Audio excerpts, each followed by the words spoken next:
We're having open and honest conversations about mental health and well-being. We should talk about it with Myra Ansari on Wave Now. Hey, good morning, everyone. Thanks so much for joining me here on Wave Now. I'm Myra Ansari. Hope you're doing well. For our latest episode of We Should Talk About It, we are joining an organization here in Louisville. It's called DBSA, Depression Bipolar Support Alliance. And they reached out to me, actually, wanting to be on our podcast today to talk about what they offer here in our community, the support services that they have for folks who are struggling with bipolar disorder. Today, joining us is Travis McLean. Travis, thank you so much for joining us here today. Tell us about DBSA and what you all do. Well, first of all, thanks for having me, Myra. So DBSA stands for the Depression and Bipolar Support Alliance. We are a peer-led organization, which means that nobody participates in our groups as a credentialed professional. One of our programs that I'm particularly keen on is we have an inpatient outreach program where we do a group for inpatients at a local mental health facility. And the way that I explain it to them is that my only qualification for being there is that I've been there. I mean that metaphorically, and I mean that physically. I've been inpatient myself 3 times. I have dealt with suicidal ideation since I was 9. And so not everybody in our group has that exact experience, but everybody has their version of it. So one of the problems with depression, bipolar disorder, is the stigma, the isolation. What we provide is an opportunity to be in the company of other people who have been there. I mean, our motto is, we've been there, we can help. And we do that by providing that space to open up in the company of people who understand from their own firsthand experiences. It's a very simple format, but quite effective. I like the slogan that you have, we've been there, because that makes it so relatable for a lot of folks. Travis, for those that don't know or understand fully bipolar disorder, what is it? And it does impact a lot of people. It does, and I'm afraid I don't know the statistics offhand. But the hallmarks are severe depressive episodes and manic episodes. And I don't remember the exact criteria. I think it's 1 episode every so often qualifies for a diagnosis. I don't know. As I said, we're peers, not professionals. But yeah, it's a period mania that is where a person is not necessarily in control of their thoughts. Their rapid cycling is the phrase that they use, where they're going a mile a minute, and the ability to focus, participate in daily life can be impaired. Judgment can be impaired. People in a manic episode can engage in some destructive behavior at times for themselves, sometimes for other people. Not really violent destructive, but in terms of financial irresponsibility, these kinds of things come up a lot in conversations that we have. Depression can lead all the way down to being suicidal. Usually, in our experiences, based on what's shared, it doesn't become that severe often enough, but I shouldn't say often enough. Often enough that that's, a go-to. Mm-hmm, mm-hmm. But it is on the table. Mm-hmm. And there are stages of being depressed where, again, the ability just to participate in daily life is severely impaired. Travis, can you share a little bit about your personal journey and when you realized that you were struggling? Sure. So I realized sometime around age 9 that it was probably abnormal to have suicidal thoughts on a regular basis. But I did. And I went undiagnosed and untreated until my early 20s because I'm old enough that I was at that age. I was just moody. It was a phase I'd grow out of, that kind of thing. It turns out it wasn't. There was something wrong.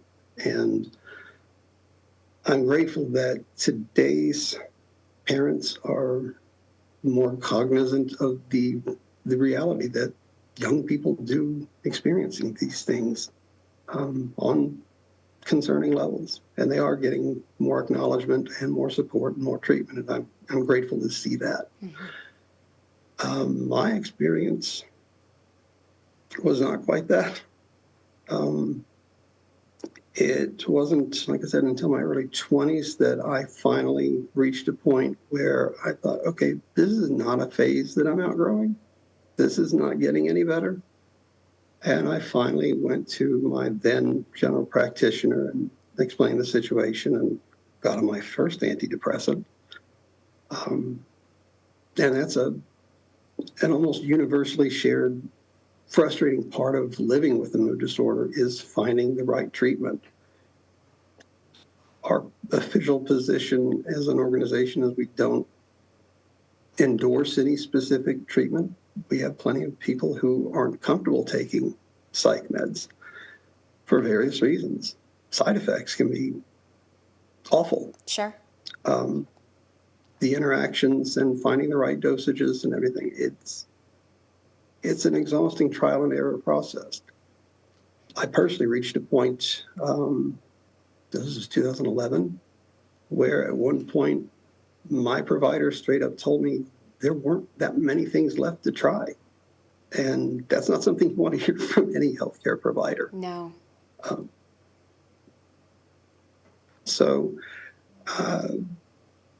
What came to a head was a 12-month-long depressive episode from October 2010 to October 2011. It was isolating. It was severely damaging to all of my relationships. I have Crohn's disease. And so when I told people I wasn't feeling well enough to go out, they assumed that's what I meant was the problem, and I didn't bother to correct them. But the truth is that I was so consumed by depression that I didn't deserve to be around them. They were better off without me ruining their night, or, they were including me out of politeness. And, these were my thoughts. This wasn't how they actually saw things. But I was convinced of it. And these are people I know love me. Yeah. They've been with me for decades. But that depressive episode just... One of the things that I'd like to clarify for people about depression, and this is not just my own personal experience, this is something that pretty much everybody I've ever spoken with about it has agreed. A lot of people have the idea that depression is fixating on the negative, and it's not. The depressed mind doesn't have to remind me what's negative in my life. I'm very well aware of those things. What depression does is it takes the good in my life and turns it to ash. I'm incapable of enjoying anything during a depressive episode. Everything is hollow. Nothing I could accomplish or succeed at doing has any merit. It's a very hollow way to go through a day. And that has been shared by a lot of people with me in conversations, that's exactly how they've experienced it too. I'm sure you get this, Travis, a lot, but you are very brave to kind of put yourself out there and share your story because it does impact a lot of people. I'm just looking at the comments on our feed right now. I'm going to give a shout out to Chad Knopp. He said, a very important topic that should have more honest discussion like this instead of reactionary neglect. Couldn't agree more, Chad, for that positive comment that we do have to have open, honest conversations, and sometimes that requires putting your story out there and letting people know, Travis, that they're not alone, because there are people watching right now that probably hear what you just said and said, my goodness, that's how I feel. Maybe they're not being seen or heard with their feelings. When you, Travis, finally got that, figured out what was going on, how did that help you, or how did that make you feel? Well, the first thing that I'd like to say is that I respond strongly with the word honest that was in that comment. I was facilitating a virtual support group on Thursday evening with somebody who was participating in their very first DBSA group. And he shared at the end of it that it was the most honest conversation he'd been part of in a very long time. And that was gratifying, I think, for me to hear, because that is an important part of what our format does, is it creates that space where people can open up. I have no idea how many times I've heard the phrase, this is the first time I've ever talked about this. Mm-hmm. This is the first time I've ever opened up about that. And these are traumatic experiences a lot of times, where I don't respond particularly strongly to compliments like being called brave for sharing this. But then, as my therapist will tell you, I don't do well with compliments in general. We're working on it. But as far as putting it out there, that's one of the things that depressive episode from 2010 to 11 taught me, was that keeping it to myself did not work for me. It made it worse. It compounded it. Because every time I withdrew, it fed into the rationalization the depression had that I was right to do that. And so the phrase I think I used at the time was it felt like the depression was taking me hostage. And the only way I knew to deal with it was to proverbially shoot the hostage and take my ego out of it, take my vanity out of it, and just own up to, this is what I'm dealing with. And when I was discharged from being inpatient the first time, one of the hardest things I had to do was call that core group of friends that I had withdrawn from for those 12 months and tell them where I had been. And I mean that in the physical sense of having been in the hospital for that weekend, but also having been in that depressed state, and explaining to them that no, it wasn't always my physical health that kept me from participating. It was a problem periodically enough that it wasn't a straight out lie. Mm-hmm. But the mental health was more of a factor than I acknowledged or admitted. And to their credit, to a person, every one of them said, I wish we had known. We would have been understanding. We'd have been supportive. We would have still given you the space to just stay home and cope if that's what you needed. Mm-hmm. We'd have come hung out with you. They would have included me. But all of those things that depression told me wouldn't have been the case, turns out they were. Mm. There's more understanding and support from people in our own lives than I think depression lets us give them credit for. Mm. Tell me more, Travis. We've got some folks joining us right now listening in, and they want to know more about DBSA, Depression Bipolar Support Alliance. This is a local group that you all are here in the Louisville area. Tell us what you all do. Well, so first of all, we're the local chapter, but it's a nationwide organization, mm-hmm. Celebrating its 40th anniversary this year. Our chapter is celebrating our 25th, and I personally am celebrating my 10th anniversary with the chapter. Lots of milestones there. And it was founded for the whole purpose that I've described, of creating that space where people who have lived with these things have a chance to hash them out and share them in a place where other people get it from their own personal experiences too.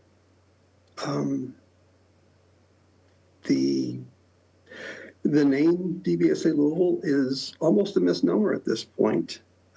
We have expanded. We have a group in Jeffersonville, Indiana. We have a group in Lexington. We offer 3 Zooms a week, and we have participants from Pennsylvania to Oregon. People who lived in this area and have moved but wanted to remain active with us. We have folks in Litchfield. They also join by Zoom. And sometimes when they're able to make it in town, they drop in person. And on that note, our thoughts are certainly with everybody who's affected by these horrible floods. And that's included some of our folks and a lot of people that our group love. Yeah. It's heartbreaking to see those things. Yeah. Travis, I think the fact that you all make yourself so accessible to folks is really helpful. I've already got people saying, I want to know more about it. Folks, if you're joining us, I have put a link to DBSA's website here. So just click on it. You're going to get more information about the meetings that Travis just mentioned. So if this is something that you want to learn more about, please click on their link. You can figure out more information, how you can join those meetings in person via Zoom. It can be very helpful. Travis, when you're in a group with folks and they open up about sharing their stories, how does that help? Well, first of all, it takes away that sense of being alone. One of the conversations came up recently in a meeting was how outside that meeting, in a social group, I might be the one with the mood disorder. In that setting, though, I get to be the Reds fan. I get to be the Star Trek fan. I get to be, just a person. And I'm not the person with the long-time issues with depression. One of the things that we do when we open a meeting is we have an intro around how would you like to be addressed for the night, how are you feeling, and then we throw in an icebreaker. And I always explain the point of the icebreaker is to remind us that there's more to us as human beings than diagnoses and treatment plans and appointments and therapists and medications and blah, blah, blah. Because it gets forgotten. That gets overlooked. Even when you're in treatment, it can take over. You can get tunnel vision that's your life is dealing with this. And it doesn't have to be. Mm-hmm. You can still participate in the rest of life. You can still be, a Reds fan and a Star Trek fan and whatever else, you are. Travis, for folks that are joining us today or listening to this podcast and they think, wow, I have felt like Travis before.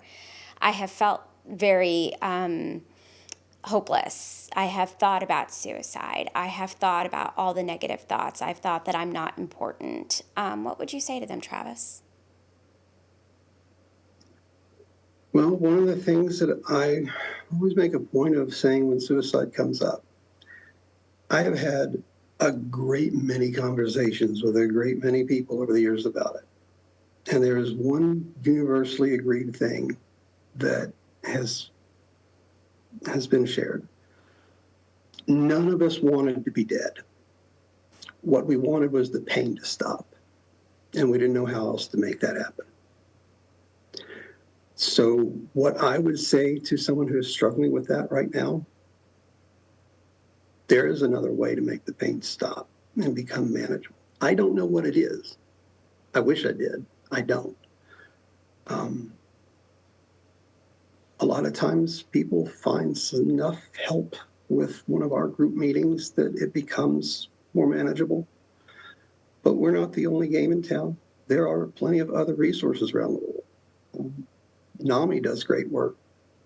Bridgehaven does great work. We have links to some of these other resources on our own webpage because we realize that what we can do is be a part of someone's support system. But there's other parts that are outside our scope. And I encourage people to look into whatever it is that will help them. There is something. There's some way of curtailing the pain enough that it doesn't have to be resolved with suicide. And on that note, I have been greatly distressed with the LMPD's recent report that suicides have outpaced homicides this year. And both are heartbreaking to know about. But that suicides are this high right now through the first 3 months of the year. I think they said 40.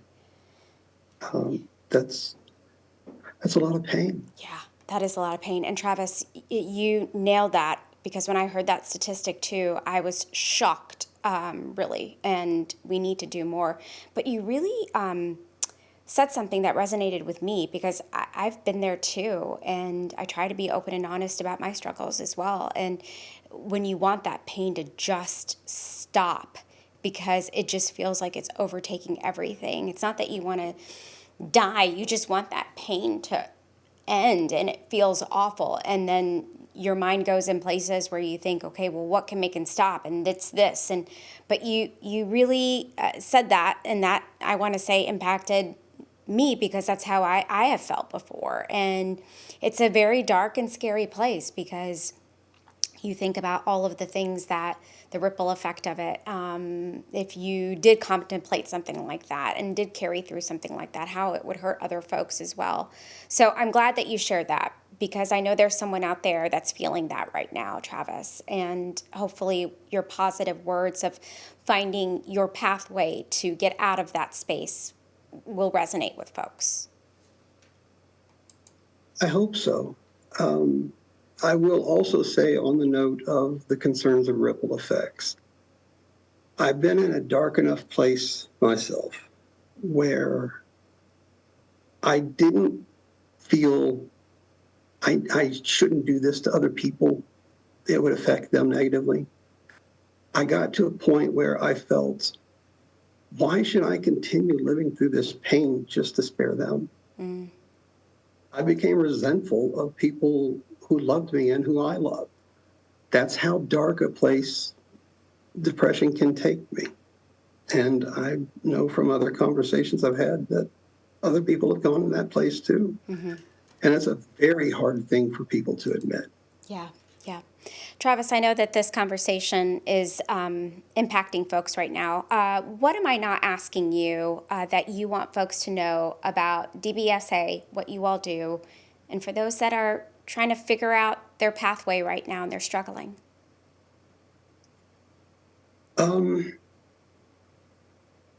You're not alone. And in our setting, you'll find people who get it, who will share as openly about their versions of what I've shared here today. And that can make it easier. Our chapter co-founder is known for saying the hardest part is showing up the first time. And look, I was terrified to show up the first time. I was certain I was going to get there and I was going to open up, and everybody else was going to say, oh, you whiny little snot. This is for people with real problems. Just get out of here. Yeah. And that's not at all what happened. And I have that concern every time I've gone into inpatient treatment or outpatient treatment or met my therapist.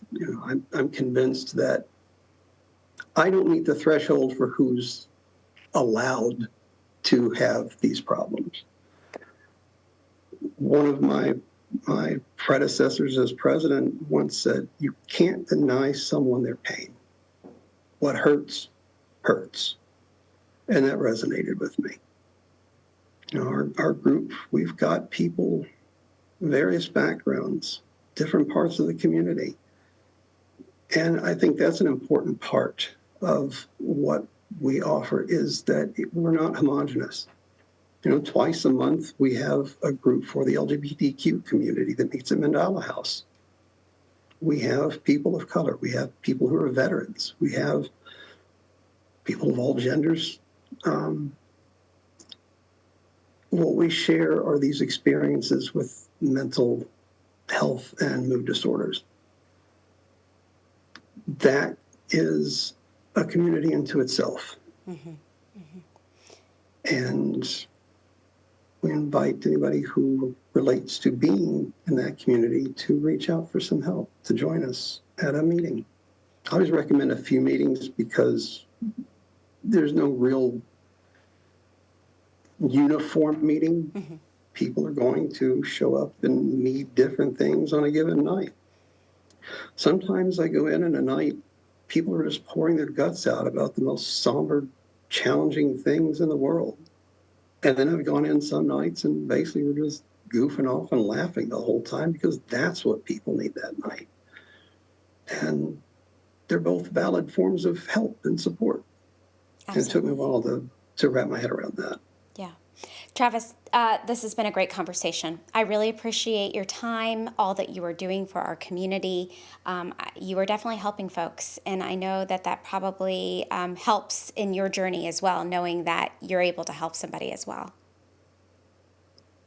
Feeling useful and constructive is the most important thing for me personally, managing my mood disorders. So yeah, thank you for having me. And I hope somebody got something out of this. I think we all did. Travis, again, thank you for your time. Folks, if you're joining us and you want to know more about Depression Bipolar Support Alliance, again, I've put a link in this stream. Click on it, learn more information. You can join one of those meetings. I think that this has been a great thing to talk about. I can see it from the comments here. Folks, I've really appreciated your open, honest discussion, Travis, today. So I really appreciate you. Thank you so much, Myra. All right. Take care. I'm Myra Ansari for We Should Talk About It. Have a great day.